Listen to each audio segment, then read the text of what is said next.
Hello, everyone, and welcome to Mental Health Impact Series, Season 2, Episode 4. I am Aanchal Vash, the CEO and founder at Reach Out Together Foundation.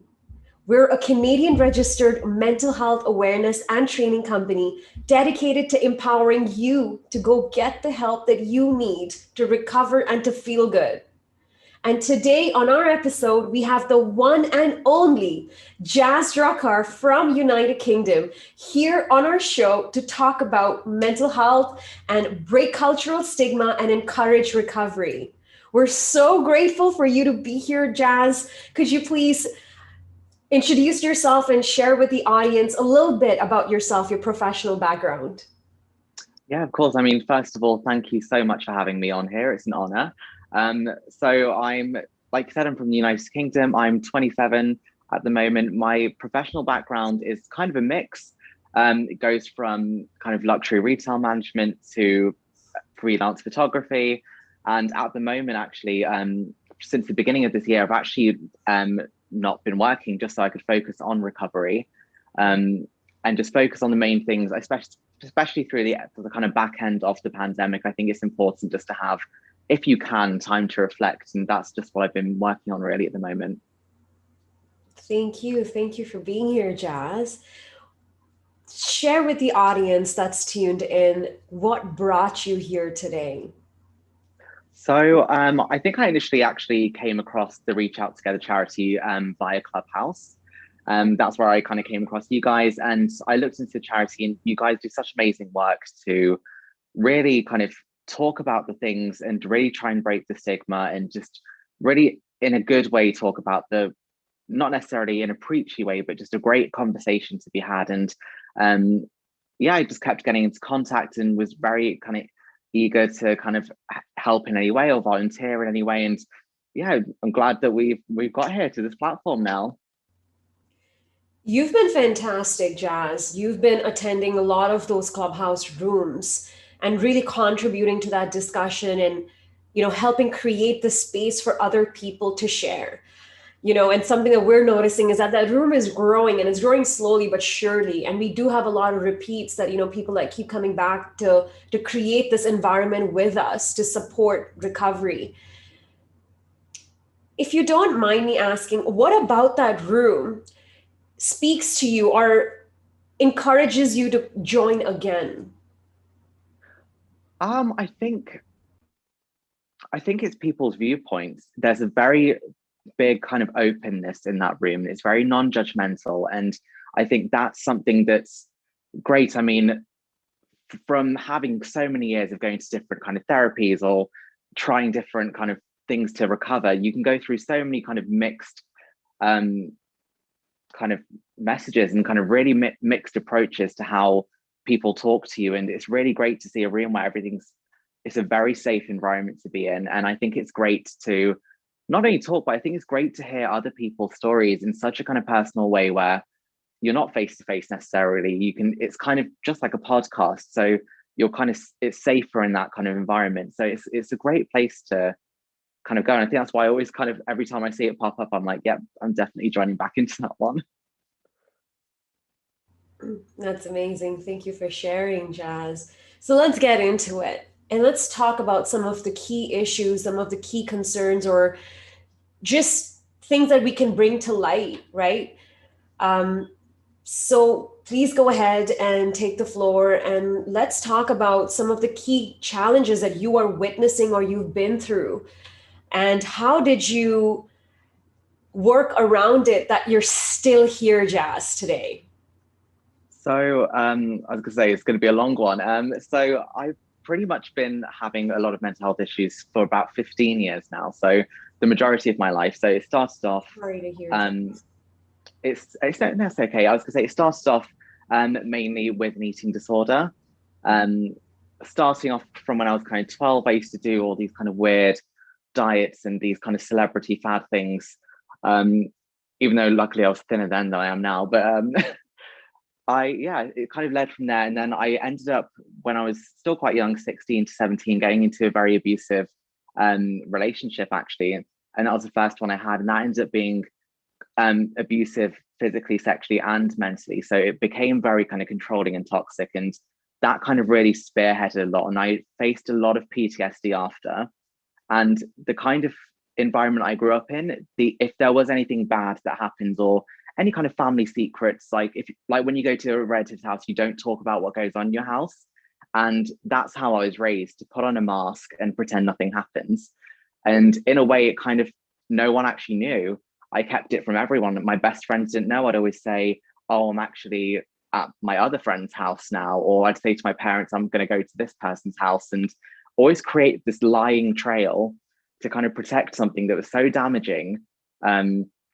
Or and there's always kind of ways to lie and pretend. And I think comedy was, or like humor was a great part to kind of deflect that in a way. I think it took the heat off me, and no one really asked too many questions then, because I was just, oh, like the fun, sassy one that's making all the jokes and nothing's going to be wrong with him. And I think that kind of made me feel at ease, because I was like, okay, my relationship with all these people don't have to shift into where I'm now the one who receives sympathy. I can just keep it as normal as possible, because I think that was the only thing I had control over. It's my relationships with friends and family. That was the only thing I had control over at the time. But yeah, and then I just ended up burying a lot of it. And I think for years, I just kind of buried so much that I didn't realize how much was there. So every now and again, I'd find another trigger that I'd completely forgotten about, but then that would completely destabilize me. And I'd end up putting myself in situations where I would kind of have the same kind of issues happen again. I think there would definitely be situations where I'd repeat the behaviors that lead me into those positions. And it's because I didn't break the cycle and I didn't try and recover. I just tried to kind of bury it and forget that it happened. And it did all lead to like a big blow up about 2 years ago, when I dramatically lost a lot of weight. I think I ended up leaving London. I moved back home to my parents because I was just really unwell at the time. And I think that's when it was like the kind of breaking point, saying, okay, I've really, really got to kind of get this sorted myself and just deal and kind of make my peace with a lot of it and just kind of accept it for how it is. Because a lot of the things, I don't think they necessarily go away. I think you just learn to deal with them and find a way to kind of strengthen yourself and take it in yourself, because it's all something that encourages me to remember that I'm who I am today because of those things. And it's a great way to know that I think in a way, I'm more understanding of people with mental health issues and people in domestic situations because of that. And I think it's a great, I mean, I obviously wish I didn't have to go through it, but it's a great result to kind of have at the end of that. It's incredible and so wise that you're able to change that narrative for yourself. And that's incredible. So thank you for sharing, for being here, Jazz. There's a lot that was said here. Let's try to uncover it. Yeah. Starting with, you said that you had an eating disorder. I'm so sorry to hear that. For people that don't really know what that is or what that entails, could you shed a little bit light upon what that feels like? Yeah, of course. So the eating disorder I was diagnosed with was bulimia nervosa, um, which is classically kind of characterized with binging or purging, or even having kind of periods of time where you just kind of restrict yourself and don't eat at all. And that was a big thing of mine. I think um, that was, I think I grew up dancing as well, and that was kind of a way to keep myself in check, just to kind of be like, okay, don't get too heavy and out of shape. So despite the fact that you need energy, let's just get rid of all my food.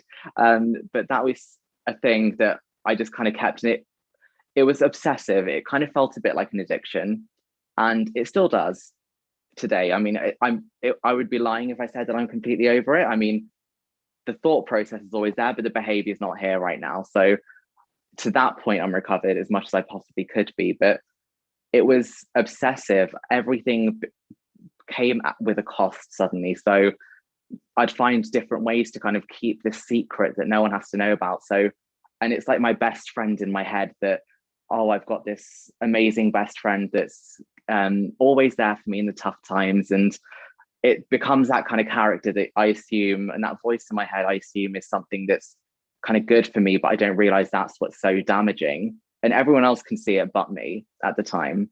And it took me a long time. I think it was only up until 2 years ago that I really realized what an issue that was. And when I think I went on holiday with my sister and we were just taking pictures, and I think she was really uncomfortable with one of those actually. And because we're so close, I think that was when it actually hit me. I was like, wow, like this is getting to be a problem.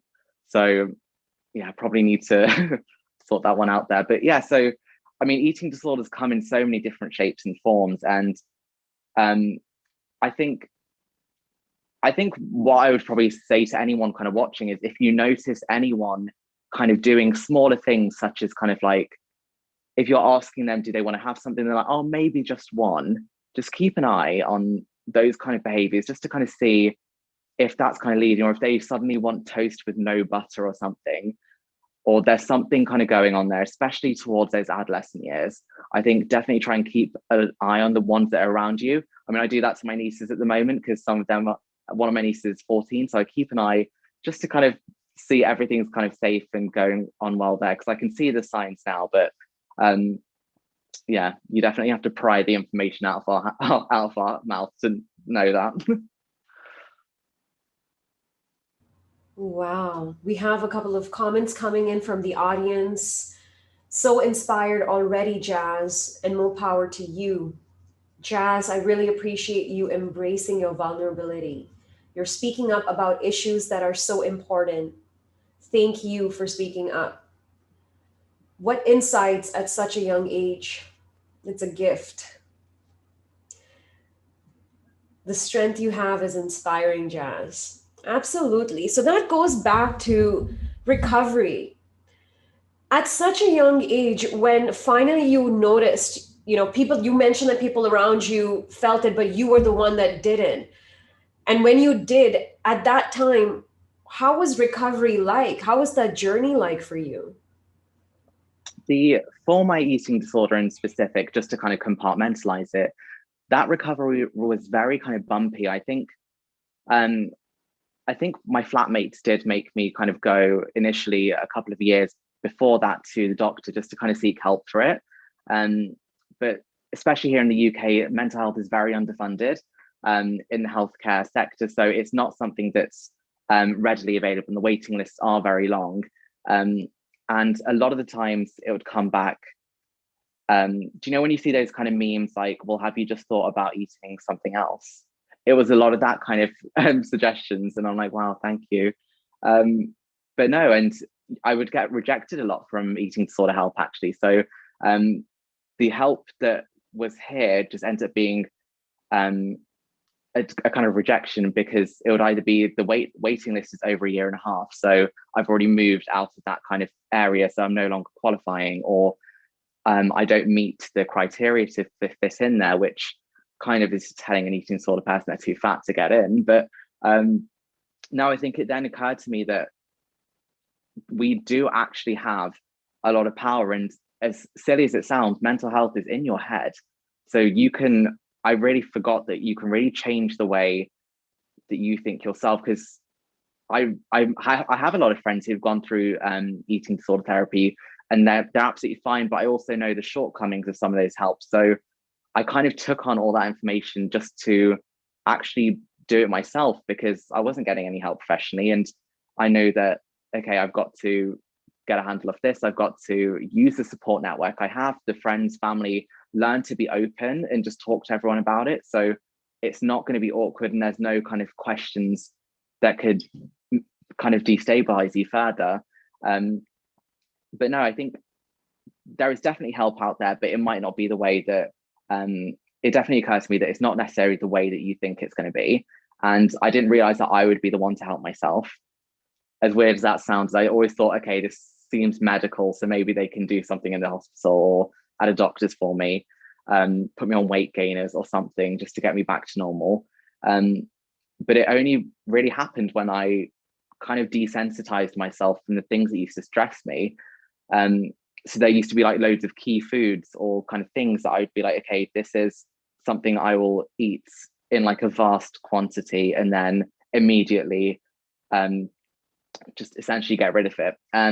So those kind of things, I've been forcing myself to essentially desensitize myself and force myself to eat them, which is great because some of those things are really nice cakes. So it's been great to kind of desensitize myself just so I can, because I think a key thing is triggers when you're recovering. I think it's important to know what your triggers are, because relapsing, it's an issue, but it's not the worst thing that can happen. I think it just makes you realize where the things that destabilize you are, and you can kind of work on that to get yourself stronger. And I think relapsing a couple of times has definitely been the most helpful part of my recovery, just so I can know myself a bit more. What an amazing, amazing journey. And I'm sorry to hear that you weren't able to get the right support or the professional support at that time because they didn't have the capacity. And that's something that I personally relate to. I remember when my twin brother had passed away 4.5 years ago, and my parents were still in Nigeria, right? I had to call them on FaceTime and tell them, hey, can you catch your flight here? And I remember being so relentless in looking for supports.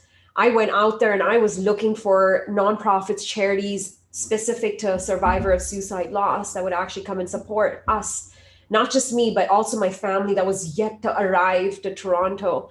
And I didn't hear back from anyone. I messaged and emailed five charities, nonprofits here in Toronto. And I remember sending them so many emails because I wouldn't hear from them.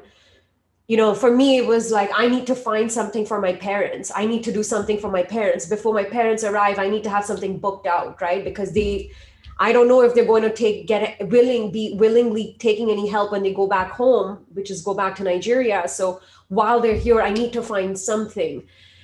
And I wouldn't hear back. And I actually would pick up the phone and call them relentlessly, really.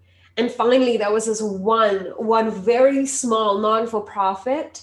It was a startup survivor suicide loss nonprofit. And they actually came to my house. We booked an appointment and they came. And I just wanted to tell people that sometimes we're looking for support from established organizations because they have credibility. But there's startups, there are survivor organizations, there are other smaller initiatives, community-run initiatives to actually help us and just offer us some support, right? Because I think often support encourages us. Support encourages us to speak, to share more, or to maybe go out for a walk just if we feel supported, right? And so sometimes if you're not able to get through to any professional help, there are other organizations that offer support and they exist. And in a way, that's what Reach Out Together does today. That's what inspired me, to start Reach Out Together Foundation, was to make access to mental health services easier, right? That was one of our goals. And so if anyone tuned in right now, if you resonate with Jazz, if you feel like you're not feeling very good today, I want to encourage you to send us an email at resource@reachouttogether.com, and a member of our team will get back to you and will send you research resources in your locality, wherever you live. So you're not alone. Thank you so much, Jazz, once again. The theme of this month at Reach Out Together Foundation is mental health first aid. It's what that basically means is, given everything that's happened to us emotionally, we're still here, right? Each of us are different. And what works for Jazz may not work for me, may not work for Rishabh, our IT guy right at the back end. So each of us are different, but it's important, like you mentioned, Jazz, is to, once you become aware of your triggers, right? That awareness. And once you're aware of that, you can then determine, how do you want to respond, right? What does that require from you, that response, so you don't end up reacting the same way, right? Because our reaction will determine our emotions quite often and how we feel. What were some of the things that worked for you that are in this mental health first aid toolkit? Till today, you practice it, right? Knowing that when those triggers arise, they're coming, you notice something in your environment is happening. So what are some of those tools that are in your toolkit? Music, I think, is definitely something that I lean to so much. I mean, there's pretty much like a Taylor Swift song for every time that you need something to kind of make you feel a bit better. So that's always great. Um, but yeah, music, I think every time I feel myself going towards a kind of down spiral, I always kind of listen to as much music as I can. I don't find it.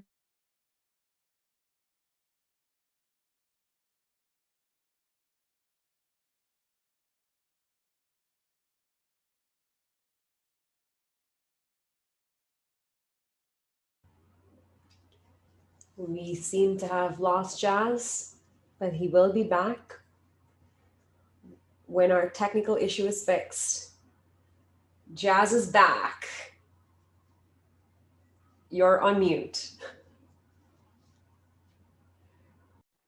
There we go. I was gonna say, where did I just lose you then?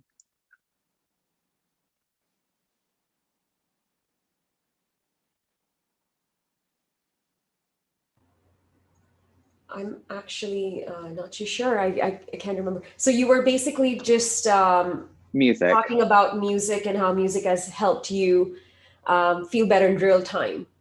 Yeah, pretty much. And like there are some songs that are just sad, and I think it's so common for me when I'm feeling sad just to run into that kind of depressing song and have a little cry. But I think it's important just to kind of get it out of you, and it's just one of those nice things that makes you feel like you're not completely alone again.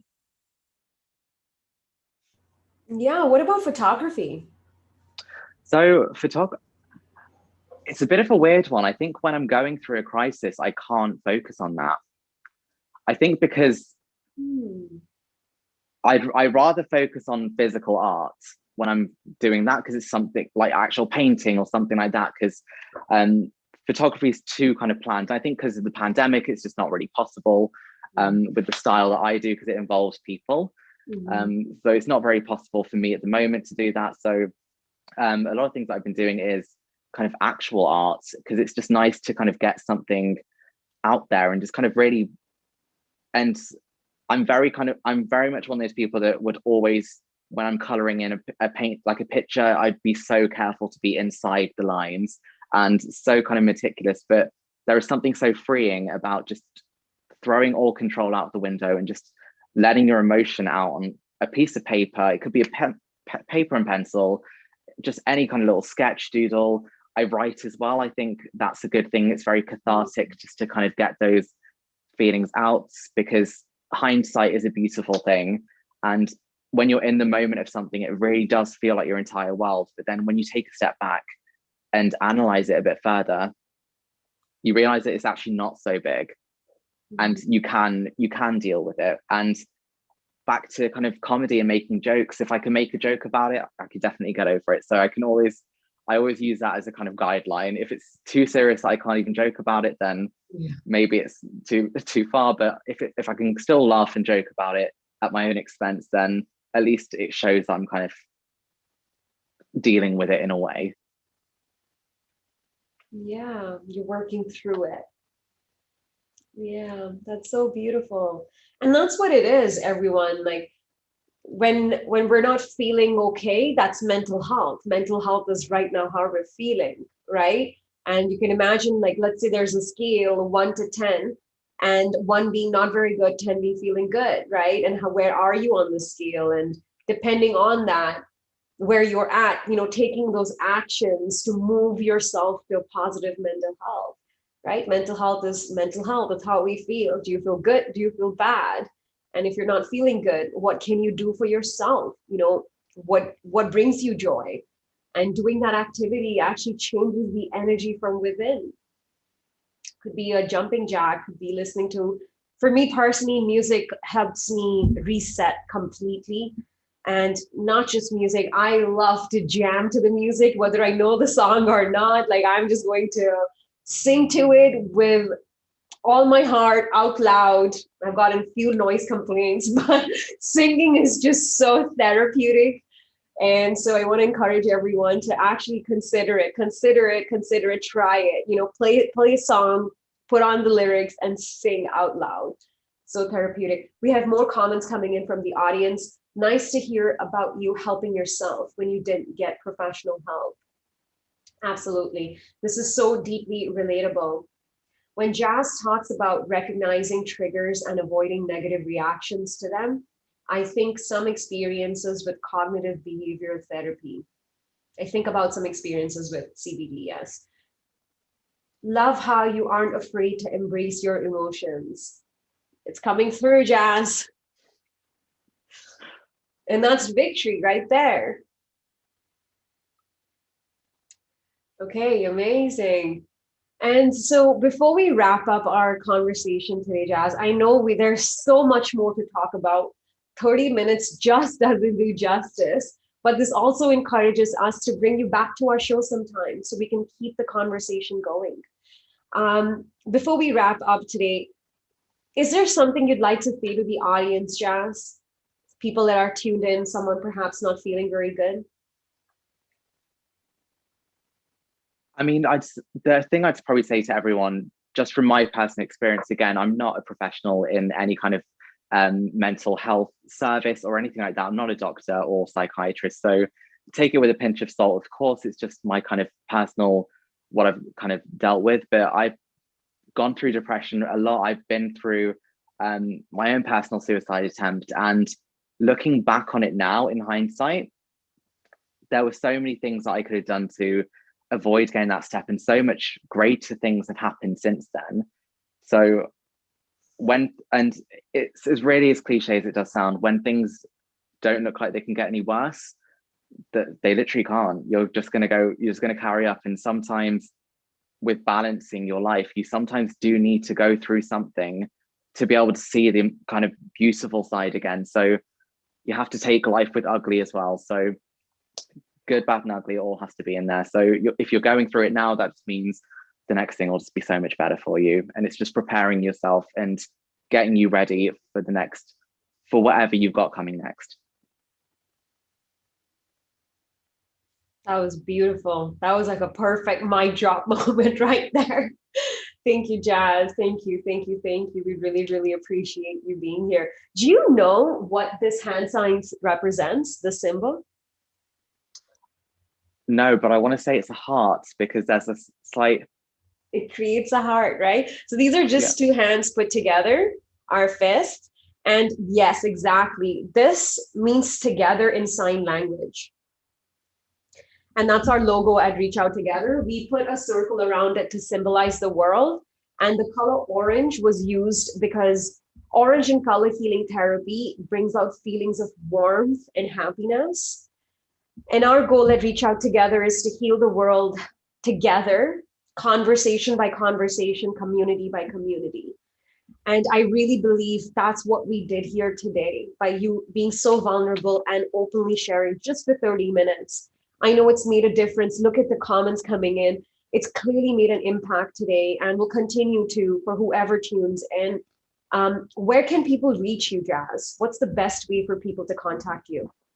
I'd probably say best way to contact me would just be through Instagram, actually. So my Instagram handle is just at Jazz Rakkar, which is JAZZRAKKAR. I mean, even if you just want to talk, feel free to literally drop me a message and I'll be more than willing just to kind of have a chat with you guys. Or if you have any questions about any things that I've spoken about earlier, you can feel free to kind of drop me a message there. Beautiful. Thank you, thank you, thank you. And for everyone else tuned in and watching till the very end, as always, we have a gift for you to encourage you and to thank you for listening to this whole conversation. As you all know, or may not know, I published a book called Success Strategies with my mentor last year, January 24th. And he's Jack Canfield. He's the person who wrote Chicken Soup for the Soul Book series. He's a co-author, the co-creator. And my excerpt from this book won the Editor's Choice Award from the publishing company in Los Angeles. And this book hit Amazon's bestseller in 2 categories upon launch. So if any of you right now who's tuned in, if you're interested, I'd be more than happy to send my excerpt completely free of cost to you. It'll be a digital version, and I guarantee you that you're going to feel slightly better. It's a very short read and it's an easy read. So please reach out directly at info@reachouttogether.com, and a member of our team will get that excerpt to you completely free of cost. So claim your gift. Let's continue to reach out together for better mental health. Until next week, Friday at 11 a.m. Toronto time. Thank you, everyone, for tuning in. Bye for now. Thanks, Jazz. Thank you very much. Take care.